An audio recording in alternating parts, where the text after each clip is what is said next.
So hello everyone, welcome back to another video. তোমাদেরকে একটা update আমি অলরেডি দিয়েছিলাম যে শাকিব খানের আপকামিং সিনেমা কালা জাহাঙ্গীর, এই সিনেমার মূলত ফার্স্ট লুক যেটা আসতে চলেছে সেটা কিন্তু আগামী মাসে আসতে চলেছে এবং সবকিছু ঠিকঠাক থাকলে মাসের একদম প্রথম দিক করেই কিন্তু এই সিনেমার একদম প্রথম লুকটা এবং এই সিনেমার টাইটেল কি হতে চলেছে সেটা আমরা কিন্তু জানতে পেরে যাবো। বাট শাকিব খানের যে সমস্ত ফ্যান্সরা আছে তারা যেভাবে শাকিব খানকে তার আপকামিং সিনেমায় বা আপকামিং প্রজেক্টে দেখতে চায়, সেরকম কাইন্ড অফ একটা ফ্যান ফিকশনাল একটা পোস্টার বানিয়ে তারা সেই জিনিসটাকে বারংবার আপলোড করছে, যেটা দেখতে অবশ্যই খুবই ভালো লাগছে। এবং আমার মনে হয় যে শাকিব খানের যে সমস্ত ফ্যান্স আছে তাদের উপর না কিছু কিছু মেকিং এর দায়িত্ব দিয়ে দেওয়া উচিত। তারা যেভাবে শাকিব খানকে নিয়ে যেভাবে ভাবনা চিন্তা করে বা ভিজুয়ালি যেভাবে তারা দেখতে চায়, এরকম যদি কোনো প্রডিউসারের মাথাতে দিয়ে দেওয়া হয় সেটা আলাদা রকমই কিছু একটা হতে চলেছে। তো দেখার যে সেটা আপকামিং দিনে কি হয় এবং কিরকম আমরা চরিত্রের মধ্যে শাকিব খানকে আমরা দেখতে পাই। তবে একটা কথা তোমাদেরকে বলে রাখতে চাই যে এই সিনেমাটা বা এই সিনেমার গল্পটা বেসিক্যালি কিন্তু ফিকশনাল গল্প নয়।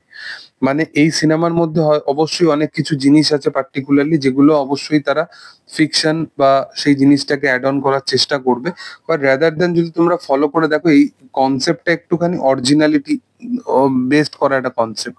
মানে কোথাও গিয়ে একটা বলতে পারো যে এই গল্পটা যেটা ঘটে যাওয়া একটা সত্যিকারের কাহিনী, সেটার উপর বেসড করে তারা সিনেমার মধ্যে অবশ্যই যেহেতু বানাবে, অবশ্যই over the top larger than life জিনিস সেগুলো অ্যাড অবশ্যই থাকবে।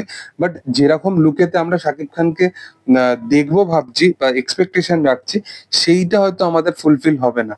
কারণ মূলত যাকে নিয়ে এই চরিত্রটা ভাবনা চিন্তা করা হয়েছে তার সাথে সিমিলারিটিটা মেনটেন করা হবে। এবার সেই মানুষটা, যেহেতু শাকিব খানকে অনেক সুন্দর দেখতে, এবার শাকিব খানকে অনেক ডিফারেন্ট লুকেতে আমরা দেখতে পাই, বাট সেই মানুষটাকে ভাবনা চিন্তা করে কিভাবে সেই লুকটাকে তারা নিয়ে আসবে সেটাই হচ্ছে বড় ব্যাপার। এবং একটা স্কিন টোনের ব্যাপার থাকে। তোমরা দেখেছো যে তাণ্ডবের সময় একটা কিরকম মেকআপ সে করেছিল এবং সেই জিনিসটাকে কিভাবে ক্যারি করেছিল সে। মানে মেকআপ তো শুধু করে দেওয়া না, মেকআপটাকে ক্যারি করাও একটা বিশাল ব্যাপার থাকে। এবং সেই জিনিসটাকে কিভাবে সে ডেভেলপ করেছিল বা স্ট্যাবলিশ করেছিল, এবং সিনেমার মধ্যে কোথাও গিয়ে মনে হয়নি যে এই ক্যারেক্টারটার যে মেকআপটা সেটা কোথাও গিয়ে চরিত্রটাকে ওভার পাওয়ার করছে, এরকম কিন্তু কোথাও গিয়ে মনে হয়নি। তো মূলত দেখার যে আপকামিং দিনে পোস্টারটা কেমন হয়, এবং পোস্টার যতদিন না আসবে আমার মনে হয় যে এই ফ্যানমেড বা এগুলো দেখেই অবশ্যই সময় কাটাতে হবে। তো যাই হোক, তোমাদের কি বক্তব্য, তোমরা কতটা এক্সাইটেড আছো সেটা অবশ্যই কমেন্ট সেকশনে জানাতে পারো।